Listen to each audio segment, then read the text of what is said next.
केशवपुर में बालिका की गला काटकर हत्या का मामला सामने आया है। अवैध संबंधों ने ली प्रीति प्रजापति की जान। भाभी के विवाह पूर्व के प्रेमी राजू प्रजापति से थे अवैध संबंध। केशवपुर से बड़ी खबर सामने आ रही है। कुछ दिनों से प्रीति प्रजापति को संबंधों का पता चल गया था। प्रीति का विवाह भी भाभी के गांव में हुआ था पक्का। मामला खुलने के डर से प्रेमी के साथ मिलकर की थी प्रीति प्रजापति की हत्या। चाकू और संडासी से वार करके की गई थी हत्या। पुलिस ने आरोपी राजू प्रजापति को किया गिरफ्तार। केशवपुर से बड़ी खबर। इसमें कि तुरंत ये उच्चाधिकारी मैं स्वयं और मेरा जो पूरा टीम थी वो गई थी मौके पर। FSL, dog squad, MOB team को भी बुलाया गया और पूरे घटनास्थल का जायज़ा लेकर ये पता करा गया कि ये जो हत्या हुई है ये एक मतलब ब्लाइंड मर्डर था जिसकी कोई हमारे पास लीड नहीं मिली, किंतु हमारी टीम के द्वारा अथक प्रयासों से 12 घंटे के भीतर उसका खुलासा कर दिया गया और 24 घंटे के भीतर जो आरोपी हैं उनको एक को गिरफ्तार और एक नाबालिग आरोपी को डिटेन निरुद्ध किया गया है। तो इस घटना का पूरी पुलिस टीम द्वारा जो ब्लाइंड मर्डर है उसका खुलासा बहुत जल्दी और बहुत त्वरित एक्शन लेकर किया गया। जो घटना सामने आई वो ये है कि जो मृतका है पूनम प्रजापत, उसकी जो उसके बड़े भाई हैं जिन्होंने FIR भी दर्ज कराई, अंकित प्रजापत, उसकी शादी झालावाड़ में मंडावर थाना क्षेत्र के गांव वहाँ की एक लड़की से हुई थी पिछले दिवाली, इसी दिवाली को। किंतु उसकी भाभी का पहले से ही प्रेम प्रसंग था उसी गांव में राजू प्रजापति के साथ।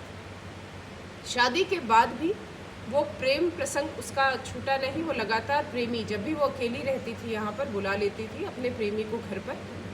इस बात का मृतका पूनम प्रजापत को पता चल गया, अंदेशा हो गया।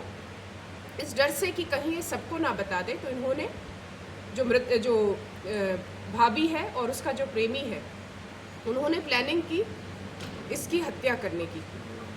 कल जब वो मिलने आया और जो ननद है और भाभी इकट्ठे अकेले थे तो उसमें उसको अवसर मिला, दोनों को अवसर मिल गया और उन्होंने उसकी नींद में उसको कंट्रोल करके और गला रेतकर उसकी हत्या कर दी गई।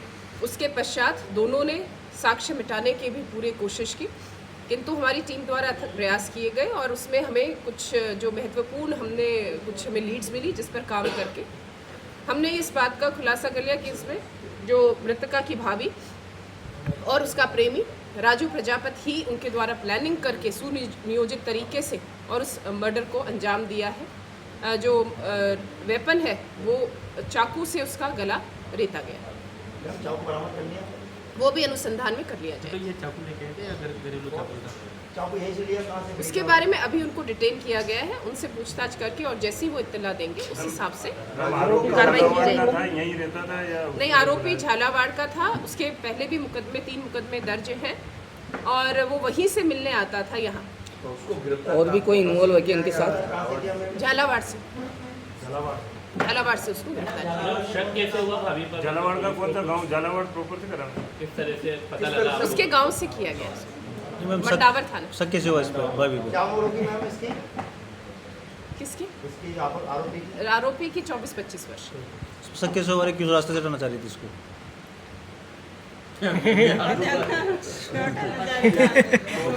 वो इसका हमें संतोषजनक जवाब नहीं मिला। मैम, इनमें आपस में रिश्ता क्या था? इनमें ये जो लड़का है उसके गांव पे ही था, कहाँ का था? क्योंकि लड़की है जिसकी भी शादी हो रही बताई, ये जो हाँ, रिश्ते में थे आपस में, परिवार में ही था। परिवार में पूनम की भी शादी हो रही बताई ना, ये मंगेतर पूनम की शादी हो रही रिश्ता तय हुआ था उसी गांव में हुआ था, तो ये उसी भी गांव में हुआ था।